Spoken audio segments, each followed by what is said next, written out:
So what we decided to do and kind of started thinking about it is this year we wanted to bring every single Hall of Fame member in 2020 to the to our agency call, and then we realized that it's literally impossible because we only have 52 weeks. I And we have 60 Hall of Fame producers in the whole entire company. So we like, how are we gonna do that? Right? That's impossible. But and also before inviting it in, me and Wayne been talking, and I'm like, we definitely wanted to make an emphasis on recruiting on all these calls, as obviously recruiting is the answer, it. So, and I'm like, I'm asking Wayne. When I said, Wayne, who's not will never really into personal production, but actually understood the game like early on, and we realize it's you. But then next thing I look on the Facebook, and I'm like, oh, he's a Hall of Fame producer this year at the same time, which is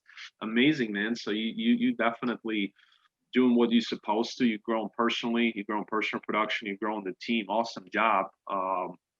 2020, man, congratulations. Thank you. Great. So, and what did your team do in the most recent month, in the month of December? December we did 542, something like that. That's insanity. So a lot of growth there. So all right. So if for those of us, and I know you've been on our call, I don't remember when, but it doesn't seem like too long ago, or maybe the time just flies. But if you can kind of in a couple minutes get us to know you a little bit, where you came from, how long you've been here, what your journey looked like. And let's knock out personal production side first. Like, I know you're a Hall of Fame producer, but it took you a little while to get here, obviously. So, I mean, in my mind, you did everything right. So you put an emphasis on hiring, grew and got yourself to Hall of Fame eventually. But if you can kind of fill us in on your journey here, how long it's been and what did that look like, we'd really appreciate it, man. Yeah, you got it. And thank you guys for having me on. And for those of you that don't know, like I used to I still do look up to Ivan. When I got started, I was like, who's this guy writing, 500,000-600,000 his first year in the business, second year in the business, like no questions asked. So like, I always wanted to find out. And the other thing too, is like, you guys have a leader that leads by example, which is huge, especially in what we do. So thank you, Ivan, for having me on. But my background was real simple. I was coaching high school basketball.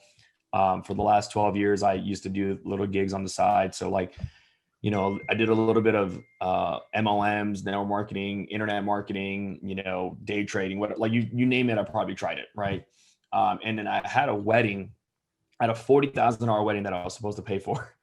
And 3 months to go, I was like, okay, how am I going to pay for this wedding, right? So I jumped back into Family First Life, my first month, part-time, working from March of 2018, the middle of the month to the end of the month, I made $5,000, right? And I was terrible, like awful.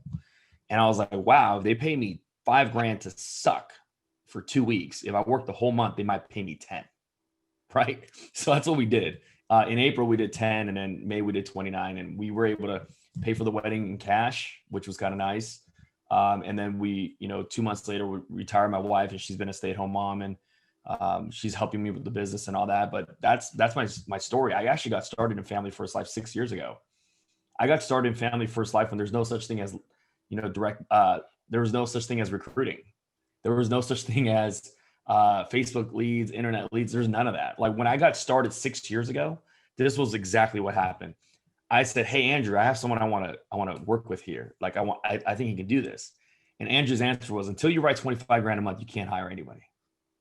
Right? Like the message was so different.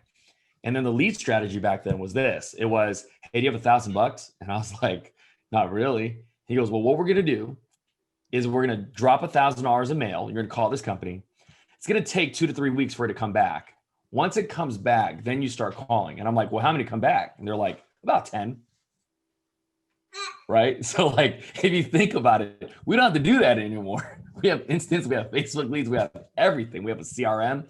Back then, the only lead we had was direct mail mortgage protection. So like that was, it's like seeing that to where we are now, it's just drastically different. Right. So like for those of you guys that are brand new, you guys, most people go, oh, I wish I started ground floor. I wouldn't, because most of us wouldn't make it back then because we don't have enough leads.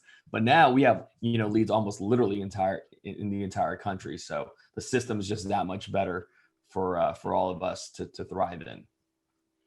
Sure. Well, Hall of Fame this year. Again, congratulations, Stephen. Thanks. And what did that look like to you? If you can, I mean, obviously, this is the time, if you haven't set your goals yet for 2021, now is the time. I don't think you want to wait past that. And Right. once we all go to convention, we're going to validate that it's possible. Anybody can do this. And we have Rob Richmond on one of our calls, and he said it best, I think. But you know him, right? So the way he's communicating, he wrote like 880. He definitely knows what he's doing. All life. Yeah, all life. And he goes like, anybody can do Hall of Fame. What are you talking about? Like anybody, like literally. Right. So, and I see so many names on this call that's gonna hit it this year. They don't have any choice. But obviously now's the time to set the goals.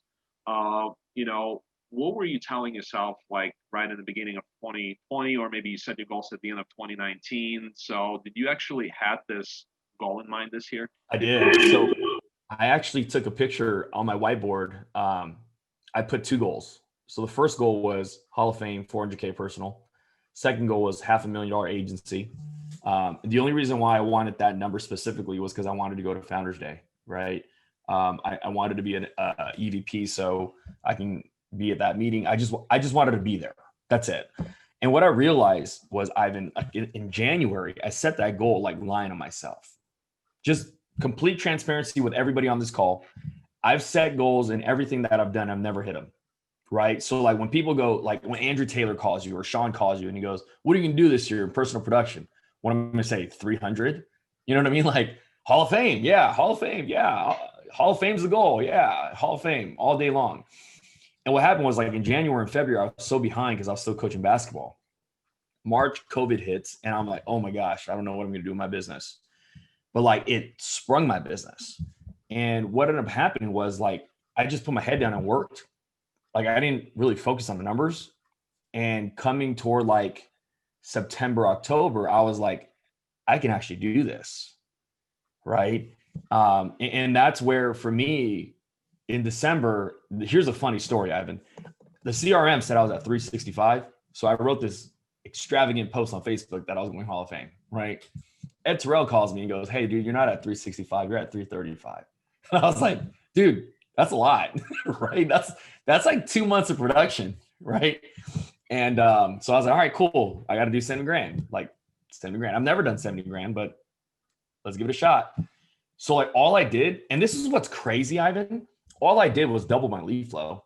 Instead of running like 25 appointments, I ran like 37, 42 appointments average. So like week 1, I ran 35. Second week, I ran 42. Third week, I ran 37. Fourth week, I ran like 40. Like that's all I did. And then the numbers just worked out. Like the no-shows were still there. The no sales were still there. At the end of the month, I think I issued like 75,000. Right. And I did it, I want to say roughly in like 4.5 weeks because we had, Christmas and holiday season. So, and I look back on that and I was like, that wasn't even hard. That was just work. Right. That was like a full-time agent's job, And I was like, what happened was like, that was like my new lid. If that makes sense. Like I just raised the lid and that was like my 4-minute mile to the point where everybody in our agency was like, Steve's crazy. I don't think he's going to do it. And then like every time they call me, I'd be like, hey, I can't jump on the call. I got to be in the house. Like that's all it was. And at the end of the month, like it was exhausting because I've never done it before, but it wasn't to the point where I was like, I couldn't do it again. And I was like, that is my new normal. That's how guys like Ivan do it. That's how guys like Rob Richmond do it. That's Steve Giordano. I'm like, yeah, it makes sense. Like it's just lead flow. That's all it was for me. So that's how I went Hall of Fame. I didn't believe I could do it. Honest to God, I didn't.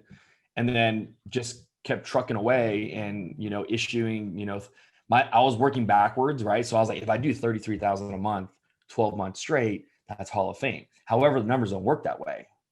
You're going to go like 19, 40, 22, 37, like you're going to bounce. But if you're bouncing around the 30s and 40s, you'll be okay. So like my new normal was doing 10 grand a week. Because what I realized was like, if I actually ran 30 appointments, sat on 20, 10 were going to buy no matter what. Didn't matter if you showed up, I showed up, somebody else on the call showed up, they were going to buy. Didn't matter who showed up. So it was just a matter of lead flow. Makes sense. That's exactly what I was looking for. And yeah, you worked hard in December, but hey, man, you're still sitting there. You still look good, and nothing's wrong with you. You Oh, know, it was fun, man. you It was just have. fun. Sure was. I bet you. You know, some of the, the biggest months are always fun, and you don't even notice them. You like enjoying the Right. process, and yeah, man. So you're still here, and with an additional 75 grand in a bank account. So well, Right. minus leads, you're not mad at that. I bet. So, but yeah, I mean, that's exactly what I was looking for, man. That just one single thing that's gonna allow people that setting goals for this year to, what they need to realize, what exactly they need to do, because you're not gonna just spend the money on leads and not gonna work them, right? So Right. that's a crazy idea. So you spend money. I mean, you gotta force yourself out of your comfort zone. And one thing we all need to do, guys, just double down on leads. And here we go. So, but And dude, I traveled 6 times in December. wow, It was like the most I've ever done because I had to. Like where I live, there's no leads, right? Like there's no final expense mortgage. There's instant internet's are really dry because we have a lot of agents here. I had to travel often to hit my number. And what I realized was I was like, dude, like how so I explained to my agents this way. And I actually got my travel trips from you because I learned it from you. But I told my agents, I was like, look, simple question. If I said, hey, hey, Ivan, you live in Southern California, but you need to fly into Sacramento on a Friday. And then there's going to be a bag of cash that you got to pick up. It's about 10 grand. Okay. And then fly back Sunday. How many of you guys would do it? Like every single one of you. That's what a travel trip is. The only thing is you got to work though, but that's what a travel trip is. And so like with that concept, I asked my agents, how many of you guys would fly into Sacramento, pick up a bag of cash for 10 grand? They're like, all of us. I'm like, good. So do it. amazing. I definitely enjoyed the travel trips. That's where you put the blinders Right. on, you grind. You don't know anybody in that area. What do? You work. And Right. hey, man, I mean, I much rather do that than just honestly, I don't. That's not a suggestion or call to action. To work one week and just take a week off. I never done it, but if I had a choice, if I only had two choices to work, very very limited lead flow in my local area, 2 weeks and be home by 4 or 5 o'clock every day, or travel for a week and take a week off, I choose the second one Right. 100% of the time. So, and plus, on top of it, what we got to realize is, and being on the plane a lot in 2018 and 2019, like all the time, remembering how I would drop off the car at the cheapest parking lot in the snow in Chicago, come back 4 days later and the car's buried in snow, and I'd be in the middle of the night. But it was fun, a lot to remember. So like not easy, but always taking a red eye, always, like not having a travel day and having to travel during the night. So it was fun after all. But during all that time, I've met a lot of executive salespeople on the plane, talking to them, people traveling like all the time for like 60, 70, 80,000 a year, Right. 90,000 a year, 100,000 a year. I talk to all kinds of people, but with us, that's more like if you travel as much as they do, you're gonna make 400,000 or more. Easily. So that's amazing. That's really good, man. So we rarely talk about travel trips, but thanks for bringing this up. So I hope it helps somebody today to realize that all they got to do is get uncomfortable. So first time I traveled, I talked to the guy from a local area. I flew to Texas, and he's like, and he was picking on me. He goes, "Hey, you could not door knock in Texas." I'm like, "Why?" He's like, "Well, people have guns, you know." Yeah. On door knock. I was like, really? Is he for real? Is he joking? And and then I'm like, come on, man, I'm still gonna door knock, and it'll be good. But it wasn't the best week. It was like trying to readjust and work, different leads, different territory, learning things, but still came back home with 13,000, in 5 days. So that wasn't bad after all. So it was just but anyways, thank you again for sharing that. But let's switch gears a little bit and dive into that 540,000 production as a team. I think that is actually more rewarding than being Hall of Fame. I bet you would agree with me, as Yeah. not only helping yourself and your family, helping a lot of agents, and you making big impact on the community by just helping more people with insurance at the same time. So can you kind of talk to us about the timeline of you building the business, how you started? We running a competition right now. Um, basically fastest to sales manager, and fastest agency to 100,000 as well. So we have over 17 participants right now. I think 18 or 19 at this point. So if you can kind of dive deeper into how it started for you, this whole agency building, what would your advice be to newest sales manager and senior sales managers? Right. So this is what I would say. So I was so jaded working at previous companies I've worked at that I when I was hired here, I literally said, I'm not going to hire a single person until I make 100 grand. Right. Because I didn't want to bring friends or family or talk to people about selling them the dream of being able to make it here. And then I couldn't make it myself. Right. And that went away in like 4 months. Like that was quick. And then what I realized is, like, if you go to conference, if you talk to any massive big producer, they all say the same thing. I wish I would have hired day one. So disclaimer, if you're brand new, hire day one, right? Because you won't regret it. And I can tell you stories on why. Like one of my fastest growing agencies came from a non-licensed agent. Imagine if he would have waited to make 100 grand. Like we wouldn't have that agency right now. You know what I mean? So, but diving into it, like it was really simple for me, Ivan. I was always taught that leadership, if you break down that word, it's lead your ship.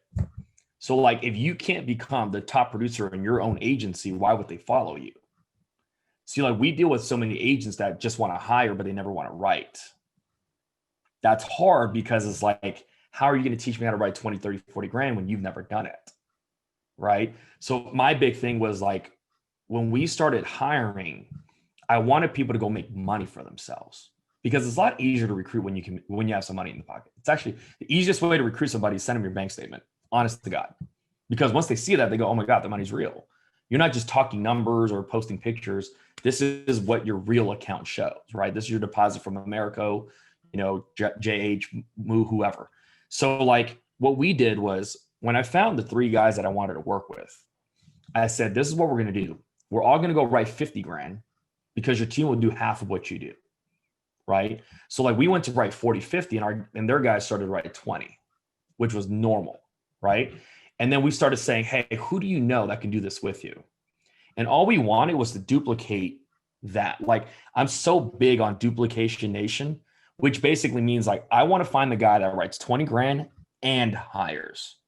I don't want to find the guy that writes 20 grand but doesn't want to hire at all. I don't care. Like that's great. Thank you for the production. Right. And I don't want to find the guy that wants to hire, but he won't write 20 grand. I wanted to find the guy that did both and replicated that as many times as I could inside the agency. So what we did was we hired Brandon Kitchings, right? He's a 40K, 50K producer, VP of FFL Marathon. We found Bruce Williams, who is a VP as well. He writes 40 to 50 average on a month, brand new agent with us for like 5 months. And we have Will Lohr, who's also a Hall of Fame producer, flirting with VP right now. But like, if you go, okay, that's Steve. And then he has his three guys that write 50. And then you go right below that, they have their guys that write 50. And then you go below that, they have their guys that write 20. It's like, all we wanted to do was keep replicating this as deep as we could until like it made sense. So like we replicated not just 20K in hiring, but we replicated staff. So like I had 4 full-time employees. We let one go yesterday, but like, if you look at the entire agency, we probably have like 30 full-time staff. I only pay for 3 though, but it's because we taught our guys how to get staff to make their lives easier. Right. Because Ivan, I'm pretty sure you can agree with me. There's only 3 things you get paid really, really, really, really, really well to do here: dial, run appointments, and hire. You don't get paid well to talk to Americo. You don't get paid well to do contracting. You don't get paid well to, send someone a website and onboard them. You don't get paid well to do that. You get paid well to do those 3 things. So like, if that's what we get paid really well to do, then we should delegate everything else. That's why we have staff. And like, once we sold out on that and we taught our agency that, dude, we exploded. I think we went from VP. So like in March, we did 150. In April, we did 240. Like we grew almost 100 grand in a month. Like that wasn't normal. Like that was almost doubling. And then everybody's like, oh, it's 5-week month. I'm like, all right, cool. So I asked Sean, I was like, how do we replicate 5-week volume in 4 weeks? And he told me, and then we went from 240 to 250, 1 week less, added 10 grand in volume. What Right? exactly did you guys do that month? What did he tell you? Dude, so great question. That was so like Sean's always saying you can't go backwards. And I'm like, I get it. But like 5 weeks to 4 weeks is like you lose 7 days, right? So Sean was like, dude, it's really easy. He was like, Steve, your guys aren't working as hard as you think they are. I was like, dang, that hurts, right? He was like, I guarantee you, if you looked at your appointment schedule for your team, they ran 20 appointments a week. He's like, I can see their numbers, right? So he goes, 20 appointments, 5 weeks, they ran 100 appointments. That's all they did.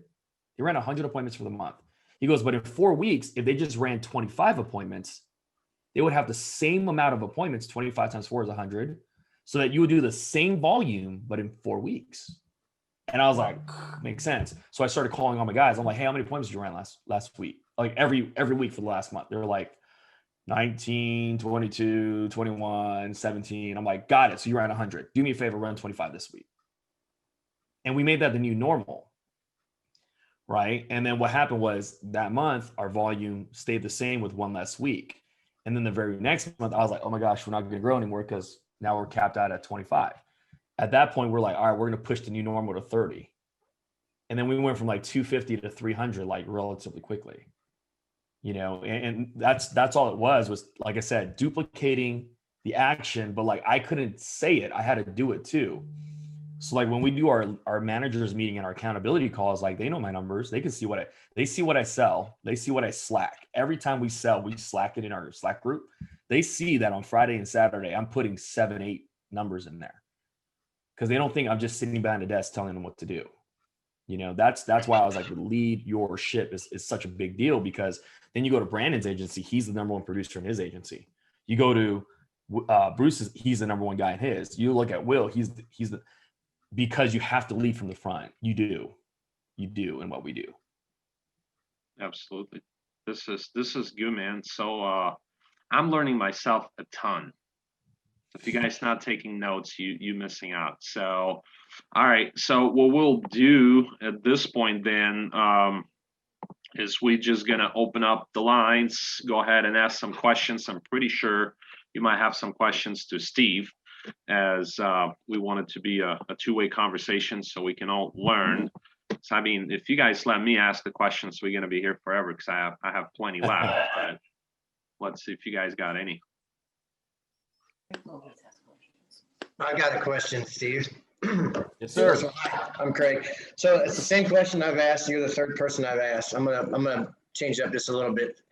Whenever you're recruiting or looking to hire people, what are some of the things that you use to discern whether you're going to move forward with this person or to just Great question. cut it off and say, okay, this person isn't going to be productive? What are some of the Great question, Craig. So my thing is, this is something that I learned throughout time, and I've actually asked, I've gotten help from, you know, the guys I work with and our group. So like in the beginning, I just wanted to hire anybody because I was in need of an agent, right? So like I was like, if you can fog a mirror, I'd hire you. And then like the worst part was like hiring friends and family, and then wanting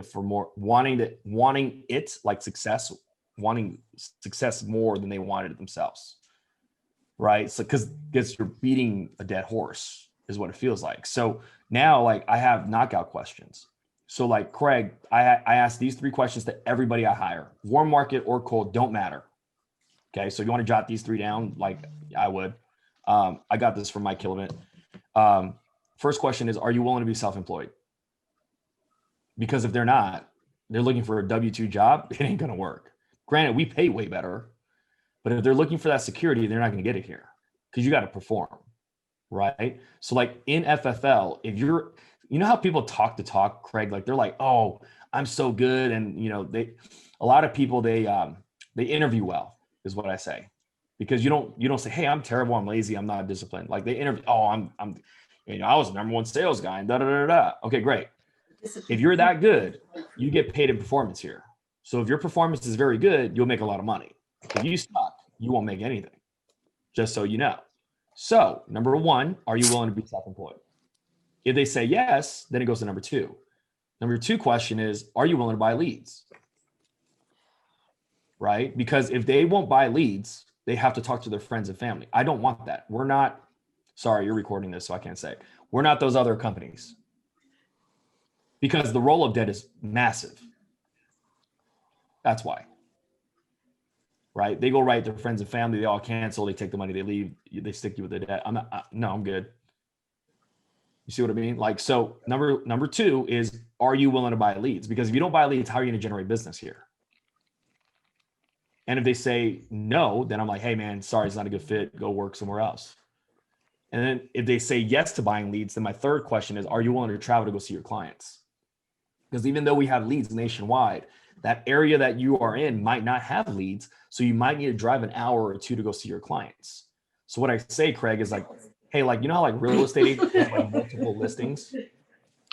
So if they have multiple listings, their goal is to sell many houses, right? So like if you have a potential buyer that's an hour and a half away, would you go? And they say yes. I'm like, what's the difference between us and them? So like I turn away, Craig, more people than I actually hire. I try to make this thing look so ugly and bloody that if they go, hey man, I'm willing to do all that, I'm like, boom, I got a good hire. Love that. Because like in the beginning, I'll be like, you don't really have to buy leads. I can like get you some and, I can, no. Now it's like, hey, are you gonna buy leads? No. Okay. Hey, good luck, buddy. I like that. I like that's the direct approach. That's kind of what I was anticipating from you being a coach. Yeah. So I like that. I like that a lot. Thank you. Thank you very much. You got it. Awesome. Leah, go ahead with your question.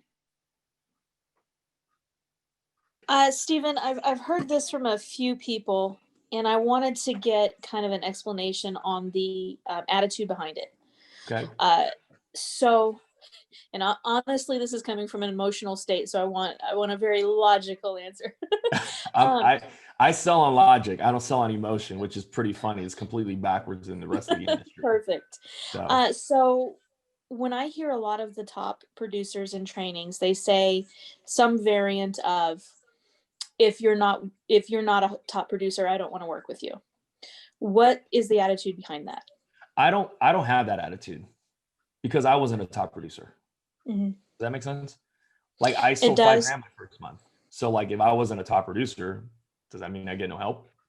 You know what I mean? I just wasn't very good. So like true story, my first 14 appointments, I sold nothing.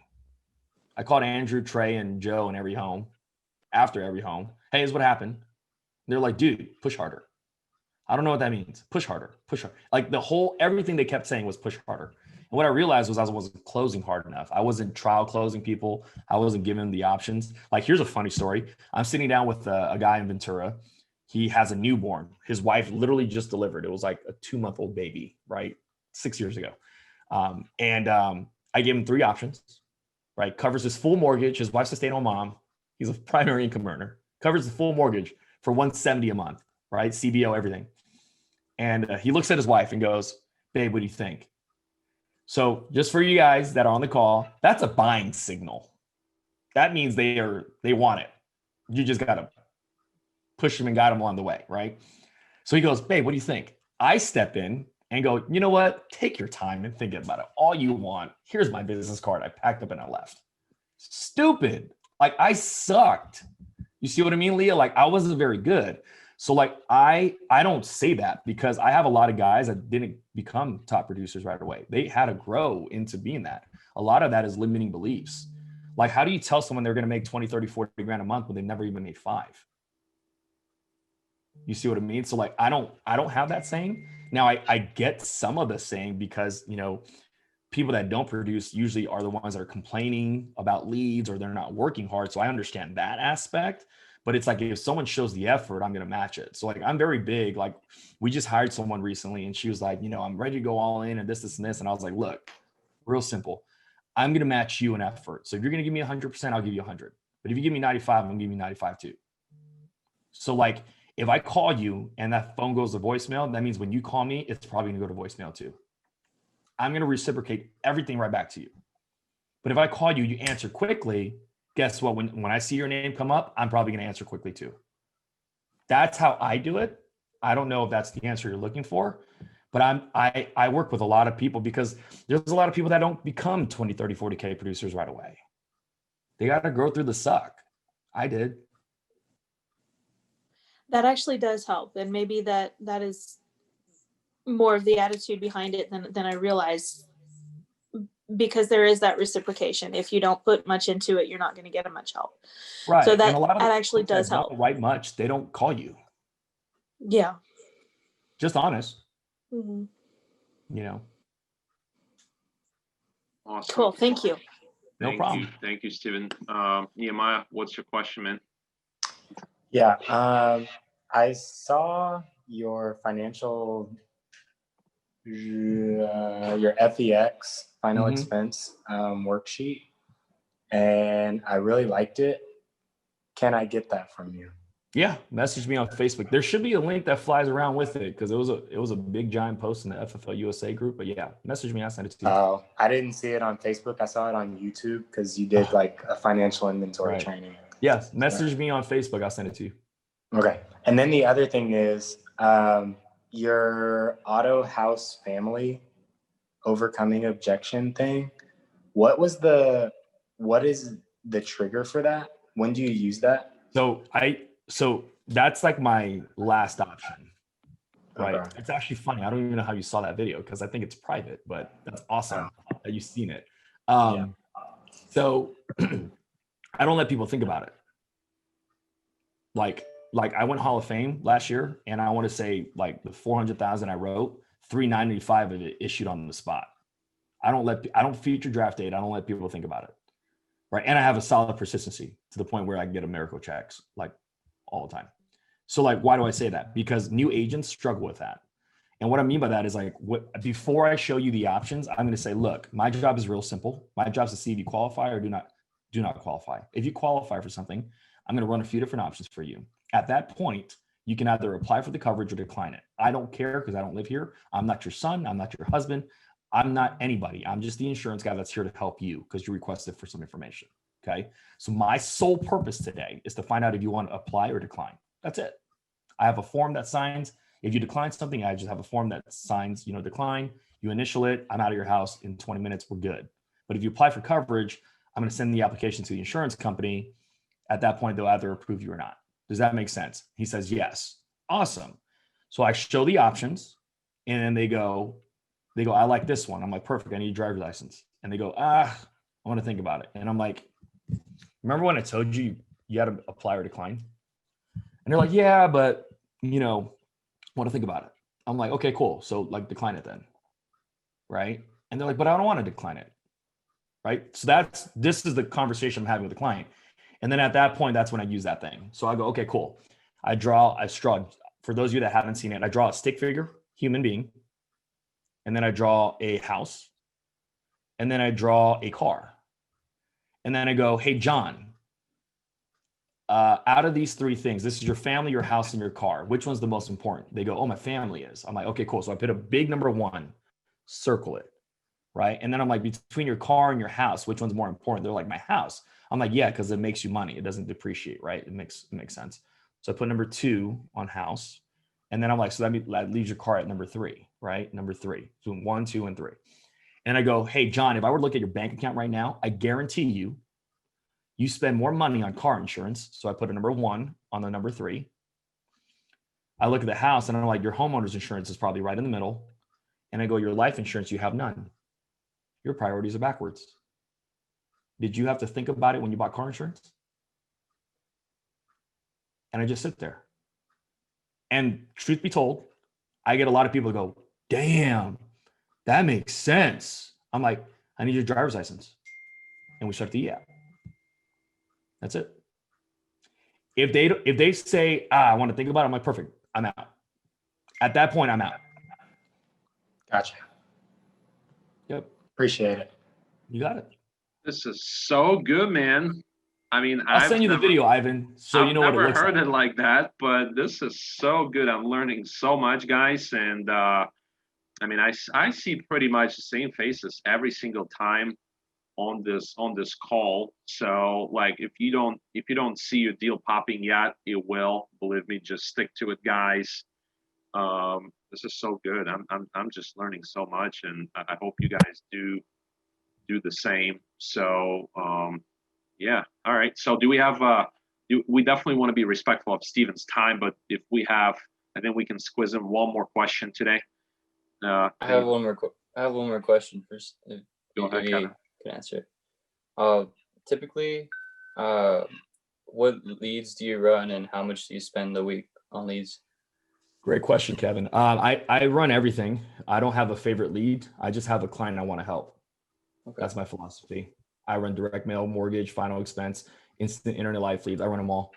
Because at the end of the day, it's just about seeing it. I just need to see a person. That's all, right? My lead budget changed. I used to run, when I was brand new, it was like 500. And then I upped it to 1,000. Right when I got to 1,000 a week was when I was a 20K producer. And then what happened was I wanted to increase that to about 1,500. And then I wanted to increase that to about 2,000. 2,000 a week is where I'm at. Awesome. All right. So this was a good session. We appreciate you, Steven. Like, Hey, thank you guys for having me. Every call gets better and better. I can tell that our last one, not to say anything, but this one was like, I mean, oh my gosh, you helped so many people, and I think you brought a way different perspective. And I mean, this last thing, I still keep thinking about it. That's just, if you just learn that one thing, you're gonna sell much more insurance. But yeah, man, thank you. And don't forget to register, guys. If you haven't registered for convention, go ahead and do so. And that's just like what we say is going and booking the ticket to go fly somewhere to pick up a bag with 250 G's in it. So it truly is. I know that. And, don't forget to do that, guys. And we're running out of seats. Register. Looking forward to seeing you all there. And Steve, again, thanks so much, man. And if you can kind of give us just a parting shot, a couple words, and we're gonna wrap. Look, thank you guys for having me, by the way. If you're not registered for a conference yet, you should, right? So one of my mentors taught me this a long time ago. He said, look, if you invested into a $2 million McDonald's franchise, right? And, the number one McDonald's franchisee was going to show you how his drive-through traffic, walk-in traffic, how his staff was so efficient, how he advertised, how he did everything to become the number one McDonald's franchisee in the world. And they held a conference and he was going to be the keynote speaker. Would you go? I was like, of course. He goes, what's the difference between you and your business here? He was like, you will make way more than that McDonald's franchisee because it won't take you 2 to 3 years to break even. You need to go to conference. I was like, done. So for those of you that are not going to conference, you should.